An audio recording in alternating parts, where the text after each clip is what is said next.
जय हिंद दोस्तों। और साथ साथ में महात्मा गांधी जयंती के पावन पर्वों की आप सबको बधाई हो। और इसी जयंती और आपके जय हिंद आगाज के साथ मैं आपके लिए एक वैकेंसी जो कांस्टेबल भर्ती परीक्षा के रूप में आप देख रहे हैं 2023 जो लिख रहे हैं, इसके बारे में थोड़ा सा बताने वाला हूं कि इसमें आपके फॉर्म है वो कब से अप्लाई होने शुरू हो गए हैं और इसके कितने पद हैं और कौन कौन से कैटेगरी में कितने पद आए हुए हैं। साथ साथ में इनकी आयु सीमा क्या है, एग्जाम का पैटर्न क्या है, एग्जाम में कौन कौन से सब्जेक्ट आने वाले हैं, कितने कितने क्वेश्चन उनमें होने वाले हैं, क्या नेगेटिव मार्किंग इसमें है कि नहीं, और इनके एग्जाम कब तक होने वाले हैं, एग्जाम ऑनलाइन होंगे या ऑफलाइन होंगे, इन सब की हम इस वीडियो के माध्यम से चर्चा करने वाले हैं। बिल्कुल विस्तृत जानकारी लेके आया हूं मैं आपके लिए।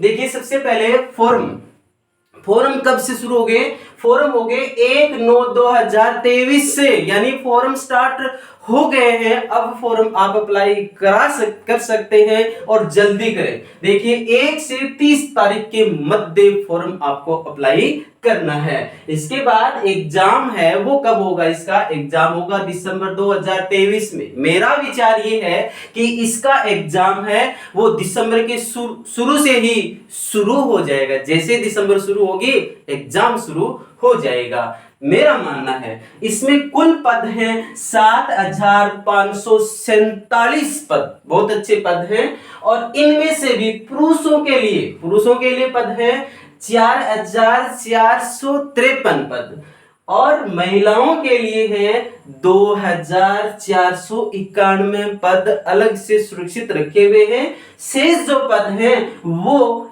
एक्स सर्विसमैन और एक्स कमांडो के लिए रखे गए हैं, जिनकी संख्या 266 और 337 है। अब पुरुषों में जनरल के लिए कितने हैं? 2748, ओबीसी के लिए 258 है और ईडब्ल्यूएस के लिए 448, एससी 717, एसटी 242। ठीक इसी प्रकार से महिलाओं के general, EWS, OBC, SC, ST के लिए अलग अलग इनके पद है वो सुरक्षित रखे हुए हैं। जनरल के लिए 1502 और ईडब्ल्यूएस के लिए 248, ओबीसी महिला के लिए 142, एससी महिला के लिए 429 पद और एसटी महिला के लिए 150 पद हैं वो सुरक्षित हैं आपके। इनकी आयु सीमा है 18 से 25 वर्ष के मध्य होना चाहिए, 18 से कम नहीं, 25 से ज्यादा नहीं। एक आयु का जो कैलकुलेशन है वो कब से कब तक किया जाएगा? 1 जुलाई 2023 तक का किया जाएगा, यानी 1 जुलाई 2023 तक आप मिनिमम 18 वर्ष के होने जरूरी हो और अधिकतम कितने 25 वर्ष की आयु के होना जरूरी है। देखिए, इसमें भी कुछ छूटें दी गई हैं। देखिए, पहले दे रखा है दिल्ली पुलिस कर्मचारियों के पुत्र और पुत्री के लिए स्पेशल छूट रखी गई है। इनके लिए आयु सीमा है वो 18 से 29 वर्ष, इनको कुछ अलग से छूटें दी गई है। देखिए भाई, मेहनत जो करते हैं इनके लिए थोड़ा अलग से बनता ही है। छूट है वो एससी एसटी, यानी ये सामान्य छूट है, इनके लिए नहीं है कि दिल्ली पुलिस कर्मचारियों के पुत्र पुत्रियों के लिए, यहाँ कंफ्यूज मत हो जाना। यहाँ सिर्फ इनके लिए इतनी बात बताई गई है। अब सामान्य की बात करते हैं, जो इनके पुत्र पुत्री नहीं है दिल्ली पुलिस कर्मचारी के रूप में, इनके पुत्र पुत्र नहीं है, सामान्य है, उनके लिए एससी एसटी की छूट है। एससी एसटी वर्ग में जो आते हैं उनको 5 वर्ष की छूट है, ओबीसी के लिए 3 वर्ष। खिलाड़ी जो हैं उनको 5 वर्ष और 10 वर्ष की छूट है। अब ये कैसे? 10 वर्ष की भी छूट होगी, 5 वर्ष की भी छूट होगी। भाई 10 वर्ष की छूट उन खिलाड़ियों को दी गई है जो नेशनल और इंटरनेशनल स्तर पर कुछ अपना कारवा दिखा चुके हैं, अपना कुछ जज्बा, अपने कुछ हुनर दिखा चुके हैं, उनके लिए तो कुछ अलग ही बनता है दोस्तों। देखिए, डिपार्टमेंट के लिए आयु जो है, डिपार्टमेंटल के लिए, अब देखिए ये क्या चीज होगी? डिपार्टमेंटल का इसका अर्थ है कि दिल्ली पुलिस में कार्यरत वे सारे कर्मचारी जो चाहे वो एक पुलिस कर्मी के रूप में हो या अन्य किसी पद पे जो हो, उनके लिए जो है वो जनरल वर्ग के जो अभ्यर्थी हैं उनकी आयु है 40 वर्ष और ओबीसी वर्ग के 43 और एससी एसटी वर्ग के लिए 45 वर्ष तक की आयु सीमा रखी गई है। देखिए, योग्यता दिल्ली पुलिस के लिए योग्यता रहेगी 12वीं पास। कितनी? 12वीं पास होना जरूरी है। वो अभ्यर्थी जो 12वीं पास है, प्रत्येक अभ्यर्थी जिनकी आयु 18 से 25 वर्ष के मध्य बिलोंग करती है, इसी रेंज में जो आ रहे हैं वो इस फॉर्म को अप्लाई कर सकते हैं। इसके बाद इस परीक्षा में कौन कौन से सब्जेक्ट हैं जो परीक्षा में आएंगे, कितने कितने अंक हैं, वो जो परीक्षा में आने वाले हैं उनका अंक क्या है। देखिए, इसमें कुल मिला के 4 सब्जेक्ट आने वाले हैं। परीक्षा जो होगी, जो आपका दिसंबर में 2023 में जो परीक्षा होने वाली है, उसमें 4 प्रकार के सब्जेक्ट हैं। जनरल नॉलेज के रूप में 50% आएंगे। कितने परसेंट? 50%, और प्रत्येक पर्सन 1 नंबर का होगा। तो कितने नंबर का जनरल हो गया? 50 नंबर का जनरल हो गया। रीजनिंग के रूप में 15 क्वेश्चन देखने को मिलेंगे।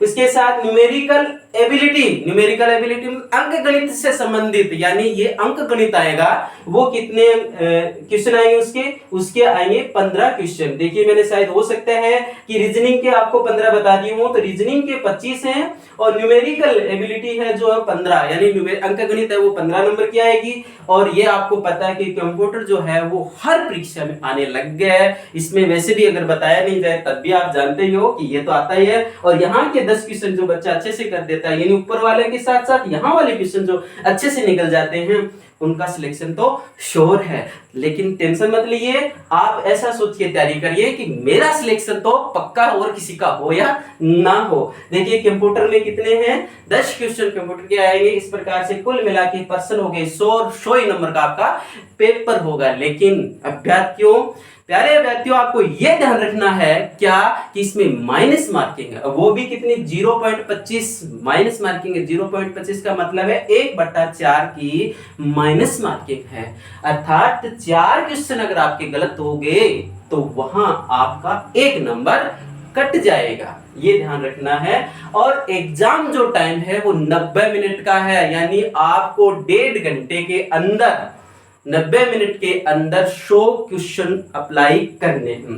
एक चीज मैं आपको बता दूं कि राजस्थान सरकार ने अभी ये नियम लागू किया है कि कोई भी आप पर्सन है वो खाली नहीं छोड़ सकते। ओमआर सीट का 5 ऑप्शन है वो आपको भरना है। लेकिन ध्यान रहे, ये केंद्र सरकार की वैकेंसी है। केंद्र सरकार में अभी तक ऐसा कोई रूल नहीं है, इसलिए इनमें आप ना उलझे। राजस्थान सरकार ने जो टाइम है वो भी बढ़ा रखा है, 5 से अब 10 मिनट भी कर दिया है। और मेरा मानना है कि 10 मिनट नहीं, इससे भी थोड़ा ज्यादा होना चाहिए। और जो छूट दे रखी है वो भी क्या होनी चाहिए? थोड़ी सी कम करनी चाहिए। ठीक है, और आपका क्या विचार है ये भी आप जरूर बताइए। और मैं उम्मीद करता हूं कि ये फॉर्म आप अप्लाई करेंगे और सिलेक्शन भी होंगे। और मैं आपको अग्रिम बधाई देता हूं कि आप बिल्कुल सेट होंगे, इसमें बिल्कुल आप सफल होंगे। Best of luck. वीडियो देखने के लिए धन्यवाद। अगर आप नए हो इस वीडियो पे तो आप चैनल को सब्सक्राइब करिए, लाइक करिए और अपने दोस्तों को भी शेयर करिए। धन्यवाद।